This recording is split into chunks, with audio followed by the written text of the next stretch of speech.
अस्सलाम वालेकुम everyone, welcome back to another video WordPress course. जैसा कि आज हमारे इस कोर्स का 16th लेक्चर है और आज हम देखेंगे कि वर्डप्रेस के प्लगइन्स क्या चीज़ है और ये क्यों यूज़ होते हैं, इसको किस तरीके से यूज़ किया जाता है।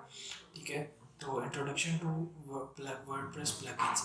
तो जैसा कि हमारे पास यहाँ पर साइड मेन्यू के अंदर जो है वो काफ़ी सारे ऑप्शंस हमने देखे थे, post, media, pages, comments, appearance. तो यहाँ पर एक प्लगइन्स का भी जो ऑप्शन है वो भी हमारे पास अवेलेबल है। ठीक है, तो प्लगइन्स बेसिकली होते क्या है, प्लगइन्स जो है वो हमारी वेबसाइट की प्रॉपर फंक्शनैलिटी को इंक्रीज़ करने के लिए यूज़ होते हैं। जैसा कि अब हमने ये वेबसाइट तो बना ली है, लेकिन हम चाहते हैं कि हमारी जो साइट पे यूज़र आए वो हमारा जो कॉन्टैक्ट अस है हमसे कांटेक्ट कर सके या कोई मैसेज करे तो वो हमारी ईमेल पे कन्वर्ट हो सके। तो उसके लिए हम कॉन्टैक्ट फॉर्म का प्लगइन यूज़ करते हैं। ये एक फंक्शनैलिटी है जो कि हमारे जो स्टोर या हमारी वेबसाइट्स पर ऐड की जाती है, जिसके थ्रू जो प्लगइन्स को यूज़ करके हम इस चीज़ को अपनी वेबसाइट पर जो है वो ऐड ऑन करते हैं। तो प्लगइन्स जो हैं बेसिकली वो हमारे फंक्शनैलिटी को इंक्रीज़ करते हैं, हमारी वेबसाइट की फंक्शनैलिटी को। जैसा कि हमने यहाँ पर कोई सर्चिंग ऐड ऑन करनी हो, जैसा कि हम यहाँ पर पोस्ट वगैरह देख रहे हैं, तो हमने अगर पोस्ट के लिए कुछ सर्चिंग वगैरह ऐड ऑन करनी है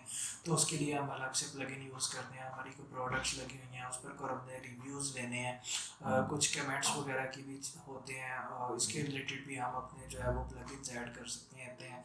जैसा कि इन फ्यूचर जो है वो हमने पहले भी डिस्कस किया था कि हम अपनी वेबसाइट को और अच्छे से डिज़ाइन करने के लिए जो है वो हम एलिमेंटर का यूज़ करते हैं। वो भी हमारा एक प्लगइन है वर्डप्रेस का, जिसको हम यूज़ करके अपनी वेबसाइट्स को, वेब स्टोर्स को जो है वो मैनेज करते हैं, डिज़ाइन करते हैं। उसके बाद वो कॉमर्स का एक प्लगइन है जो कि हम अपनी वेब स्टोर्स जो है ई कॉमर्स स्टोर्स बनाने के लिए यूज़ करते हैं। इस तरीके से काफ़ी सारे और भी हमारे जो प्लगइन्स हैं वो यूज़ होते हैं हमारी वेबसाइट की फंक्शनैलिटीज़ को इंक्रीज़ करने के लिए। तो आपके पास यहाँ पर अगर आप गूगल पर भी सर्च करें तो बेतहाशा जो है वो आप लोगों को मिल जाते हैं। आपके पास जो प्लगइन्स हैं, जैसा कि मैं कोई भी प्लगइन जो है वो डाउनलोड करना चाहता हूँ तो इसके भी दो ही तरीके हैं। एक तरीका हम अपने जो है वो वर्डप्रेस के डैशबोर्ड से भी हम इसको इंस्टॉल कर सकते हैं, ऐड कर सकते हैं, और हम इसको जो है वो अपने किसी वेबसाइट से डाउनलोड करके, जिस तरीके से हम थीम जो है वो